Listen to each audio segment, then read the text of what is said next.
नमस्कार, देश न्यूज में आपका स्वागत है। मैं हूं आपके साथ सूरज पाठक और आप देख रहे हैं हमारा खास कार्यक्रम आकाश गंगा। आकाश गंगा में आज हम बात करने वाले हैं श्रद्धया इदम श्राद्धम।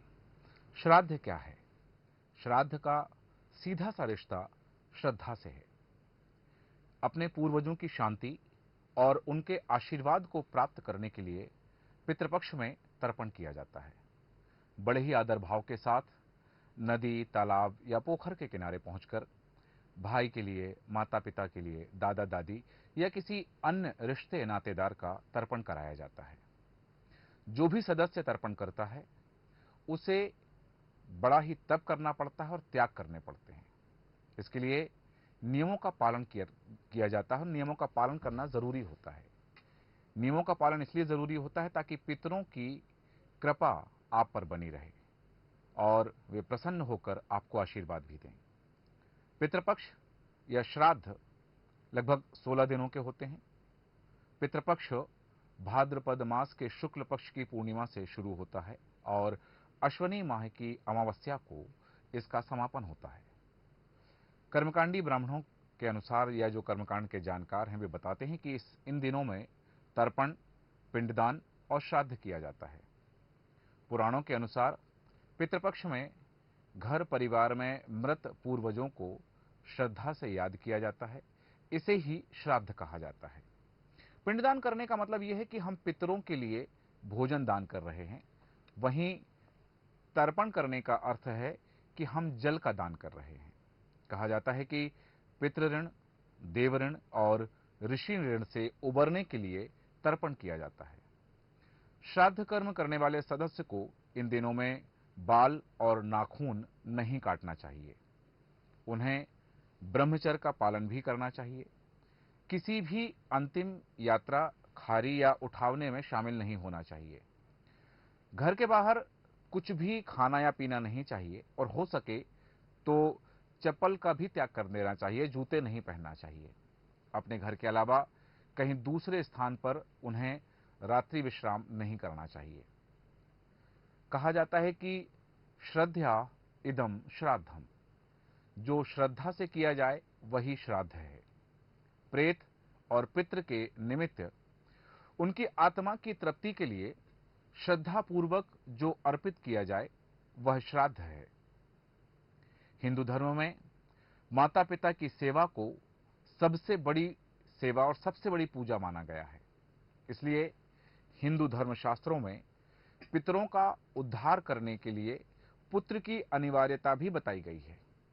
जन्मदाता माता पिता को मृत्यु के उपरांत लोग भुला ना दें, उन्हें विस्मृत ना कर दें, इसलिए उनका श्राद्ध करने का विशेष विधान बताया गया है। भाद्रपद मास की पूर्णिमा से अश्विनी कृष्ण पक्ष की अमावस्या तक के यह 16 दिनों को पितृपक्ष कहा जाता है। इन पितृपक्ष में हम अपने पूर्वजों की सेवा करते हैं। अश्वनी कृष्ण पक्ष की जो प्रतिपदा से लेकर अमावस्या तक ब्रह्मांड की ऊर्जा तथा उस ऊर्जा के साथ जो पितृगण होते हैं, जो पितृ प्राण होते हैं, वो पृथ्वी के निकट होते हैं, पृथ्वी पर होते हैं। धार्मिक ग्रंथों में मृत्यु के बाद आत्मा की स्थिति का बड़ा सुंदर और वैज्ञानिक विवेचन भी मिलता है। मृत्यु के बाद दशगात्र और षोडशी सपिंडन तक मृत व्यक्ति की को प्रेत की संज्ञा दी गई है। उनको यह कहा गया है कि वो प्रेत की संज्ञा में रहते हैं। पुराणों के अनुसार वह सूक्ष्म शरीर जो आत्मा भौतिक शरीर पर धारण करती है या भौतिक शरीर छोड़ने पर जो सूक्ष्म शरीर धारण करती है वह प्रेत कहलाती है। प्रेत शब्द का जो शाब्दिक अर्थ बताया गया है कि प्रिय के अतिरेक की अवस्था प्रेत है, क्योंकि आत्मा जो सूक्ष्म शरीर धारण करती है तब भी उसके अंदर मोह, माया, भूख और प्यास का अतिरेक होता है। सपिंडन के बाद प्रेत पितरों में शामिल हो जाते हैं, उनमें सम्मिलित हो जाते हैं। पितृपक्ष में जो तर्पण किया जाता है उससे वह पितृ प्राण स्वयं आप्यापित होता है। पुत्र या उसके नाम से उसका परिवार जो यव, जिन्हें हम जौ कहते हैं या दूसरी भाषा में यव कहा जाता है, जौ तथा चावल का पिंड दिया जाता है। उसमें से अंश लेकर अंभ प्राण का ऋण चुका देता है। ठीक आश्विन कृष्ण प्रतिपदा से वह चक्र ऊर्ध्वमुख होने लगता है। 15 दिन अपना अपना भाग लेकर शुक्ल पक्ष की प्रतिपदा से पितृ उसी ब्रह्मांडीय ऊर्जा के साथ वापस चले जाते हैं। इसलिए आपको कहा जाता है कि इसलिए इसको पितृपक्ष कहते हैं और इसी पक्ष में श्राद्ध करने से पितरों को प्राप्त होता है। पुराणों में कई कथाएं इस उपलक्ष्य में आती हैं, जिसमें कर्ण के पुनर्जन्म की कथा प्रचलित है। यह भी कहा जाता है कि ये वो 16 दिन हैं जब कर्ण ने रणभूमि में दान किया है और उनको यह 16 दिन यम के द्वारा दिए गए थे, धर्मराज के द्वारा दिए गए थे, ताकि वो कुछ दान कर सकें, अपने पितरों के लिए, पितरों के निमित्त कुछ कार्य कर सकें। हिंदू धर्म में सर्वमान्य श्री रामचरितमानस में भी भगवान श्री राम के द्वारा श्री दशरथ जी और जटायु को गोदावरी नदी पर जलांजलि देने का उल्लेख मिलता है एवं भरत जी के द्वारा दशरथ जी के लिए दशगात्र विधान का उल्लेख भी मिलता है कि भरत कीन्ह दशगात्र विधाना। ये तुलसीकृत रामायण में इसका उल्लेख है। भारतीय धर्म ग्रंथों के अनुसार मनुष्य पर 3 प्रकार के प्रमुख ऋण माने गए हैं, जिनमें पितृ ऋण, देव ऋण तथा ऋषि ऋण का उल्लेख किया गया है। इनमें पितृ ऋण को सर्वोपरि बताया गया है। पितृ ऋण में पिता के अतिरिक्त माता तथा वे सभी बुजुर्ग भी शामिल होते हैं जिन्होंने हमें जीवन धारण करने तथा उसका विकास करने में सहयोग दिया है। पितृपक्ष में हिंदू मन, कर्म, वाणी तथा संयम से जीवन यापन करते हैं, जीवन जीते हैं, नियमों का पालन करते हैं, पितरों को स्मरण करके जल चढ़ाते हैं। निर्धनों को एवं ब्राह्मणों को दान दिया जाता है।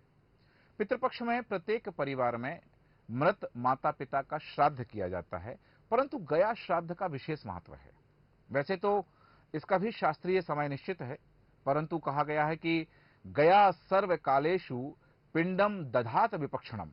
यह कहकर सदैव पिंडदान करने की अनुमति दी गई है कि आप इस मंत्र का उल्लेख करके गया में केवल पितृपक्ष में नहीं, कभी भी पिंडदान कर सकते हैं।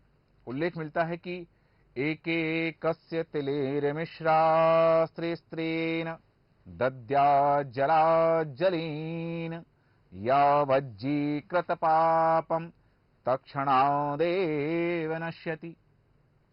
अर्थात जो अपने पितरों को तिल मिश्रित जल की 3-3 अंजलियां प्रदान करते हैं, उनके जन्म से तर्पण के दिन तक के पापों का नाश हो जाता है। हमारे हिंदू धर्म दर्शन के अनुसार जिस प्रकार जिसका जन्म हुआ है उसकी मृत्यु भी निश्चित है, ठीक उसी तरह जिसकी मृत्यु हुई है उसका जन्म भी निश्चित है। पिछले कुछ विरले ही होते हैं जिन्हें मोक्ष की प्राप्ति हो जाती है और मृत्यु के पश्चात उनका जन्म नहीं होता। पितृपक्ष में 3 पीढ़ियों तक के पिता पक्ष के तथा 3 पीढ़ियों तक के माता पक्ष के पूर्वजों के लिए तर्पण किया जाता है। इन्हीं को पितृ कहा जाता है। दिव्य पितृ तर्पण, देव तर्पण, ऋषि तर्पण और दिव्य मनुष्य तर्पण के पश्चात ही स्वतर्पण किया जाता है। आपको बता दें कि भाद्रपद मास की पूर्णिमा से अश्विनी कृष्ण पक्ष अमावस्या तक के 16 दिनों को पितृपक्ष इसलिए ही कहा जाता है। जिस तिथि को माता पिता का देहांत होता है उसी तिथि को पितृपक्ष में उनका श्राद्ध किया जाता है। शास्त्रों के अनुसार पितृपक्ष में अपने पितरों के निमित्त जो अपनी शक्ति और सामर्थ्य के अनुसार शास्त्र विधि से श्रद्धा पूर्वक श्राद्ध करता है, उसके सभी मनोरथ सिद्ध हो जाते हैं और घर परिवार, व्यवसाय तथा आजीविका में हमेशा उन्नति होती है। पितृदोष के अनेक कारण होते हैं कि परिवार में किसी के अकाल मृत्यु होने से, अपने माता पिता आदि सम्मानीय जनों का अपमान करने से, मरने के बाद माता पिता का उचित ढंग से क्रियाकर्म और श्राद्ध कर्म नहीं करने से भी पितृदोष होता है, या उनके निमित्त वार्षिक श्राद्ध आदि न करने से पितरों का दोष लगता है। इसके फलस्वरूप परिवार में अशांति, वंश वृद्धि, रुकावट, आकस्मिक बीमारी, संकट, धन में बरकत ना होना और सारी सुख सुविधाएं होते हुए भी मन का असंतुष्ट रहना, ये जो सभी लक्षण हैं पितृदोष के लक्षण माने गए हैं। यदि परिवार में किसी सदस्य की अकाल मृत्यु हुई है तो पितृदोष के निवारण के लिए शास्त्रीय विधि से और शास्त्रीय वेदोक्त विधि के अनुसार उसकी आत्मा की शांति के लिए किसी पवित्र तीर्थ स्थान पर श्राद्ध करवाना चाहिए। अपने माता पिता तथा अन्य ज्येष्ठ जनों का अपमान नहीं करना चाहिए। प्रतिवर्ष पितृपक्ष में अपने पूर्वजों का श्राद्ध और तर्पण अवश्य करना चाहिए। यदि इन सभी क्रियाओं को करने के पश्चात पितृदोष से मुक्ति न मिले या मुक्ति न हो पा रही हो, तो ऐसी स्थिति में किसी सुयोग कर्मनिष्ठ विद्वान ब्राह्मण से श्रीमद् भागवत महापुराण की कथा भी करवाई जा सकती है।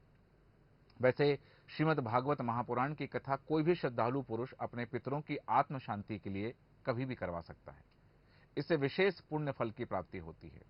आपको बता दें कि मत्स्य पुराण में 3 प्रकार के श्राद्ध प्रमुख रूप से बताए गए हैं। त्रिविधम श्राद्धम मुच्यते। मत्स्य पुराण के अनुसार मत्स्य पुराण में कि 3 प्रकार के श्राद्ध, जिनमें नित्य श्राद्ध, नैमित्तिक श्राद्ध और काम्य श्राद्ध बताया गया है। जबकि यम स्मृति में 5 प्रकार के श्राद्धों का उल्लेख मिलता है, जिन्हें नित्य श्राद्ध, नैमित्तिक श्राद्ध, काम्य श्राद्ध, वृद्धि श्राद्ध और पार्वण श्राद्ध के नाम से जाना जाता है। प्रतिदिन किए जाने वाले श्राद्ध को नित्य श्राद्ध कहते हैं। इस श्राद्ध में विश्वे देव को स्थापित नहीं किया जाता है। यह श्राद्ध केवल जल से भी किया जा सकता है और केवल जल से भी इस श्राद्ध को संपन्न किया जा सकता है। किसी को निमित्त बनाकर जो श्राद्ध किया जाता है उसे नैमित्तिक श्राद्ध कहते हैं। इसे एकोदिष्ट के नाम से जाना जाता है। नैमित्तिक श्राद्ध को एकोदिष्ट श्राद्ध भी कहा जाता है। एकोदिष्ट का मतलब होता है किसी प्रकार को, किसी एक को निमित्त मानकर किए जाने वाला श्राद्ध। जैसे किसी की मृत्यु हो जाने पर दशाह, एकादशाह आदि एकोदिष्ट श्राद्ध के अंतर्गत आता है। इसमें भी विश्वे देवों की स्थापना नहीं की जा सकती, उनको स्थापित नहीं किया जाता है। अब आता है कि किसी कामना की पूर्ति के लिए या किसी कामना के निमित्त जो श्राद्ध किया जाता है वह काम्य श्राद्ध कहलाता है, वह काम्य श्राद्ध के अंतर्गत आता है। किसी प्रकार की वृद्धि में, जैसे पुत्र जन्म, वास्तु प्रवेश, विवाह आदि प्रत्येक मांगलिक प्रसंग में भी पितरों की प्रसन्नता हेतु जो श्राद्ध किया जाता है उसे वृद्धि श्राद्ध कहते हैं। इसे नांदी श्राद्ध या नांदी मुख श्राद्ध के नाम से भी जाना जाता है। यह एक प्रकार का कर्म कार्य होता है। दैनंदिनी जीवन में देव, ऋषि, पितृ तर्पण भी किया जाता है। पार्वण श्राद्ध का संबंध पर्व से होता है। जैसे किसी पर्व में पितृपक्ष, अमावस्या या पर्व की तिथि आदि पर किया जाने वाला श्राद्ध पार्वण श्राद्ध कहलाता है। यह श्राद्ध विश्व देव सहित होता है कि इसमें विश्वे देव का स्थापन भी होता है। इसके बाद सपिंडन शब्द का अभिप्राय पिंडों को मिलाना है। पितृ में ले जाने की जो प्रक्रिया है वह सपिंडन है। प्रेत पिंड का पितृपिंडों में सम्मेलन कराया जाता है। इसे ही सपिंडन श्राद्ध कहा गया है। इसके बाद एक शब्द आता है गोष्ठी श्राद्ध। गोष्ठी शब्द का अर्थ है समूह। जो श्राद्ध सामूहिक रूप से या समूह में संपन्न किए जाते हैं उसे गोष्ठी श्राद्ध कहा जाता है। शुद्धि के निमित्त जो श्राद्ध किया जाता है उसे शुद्ध्यर्थ श्राद्ध कहते हैं। जैसे शुद्धि हेतु ब्राह्मण भोजन कराना चाहिए। इसके बाद एक शब्द आता है कर्माग श्राद्ध।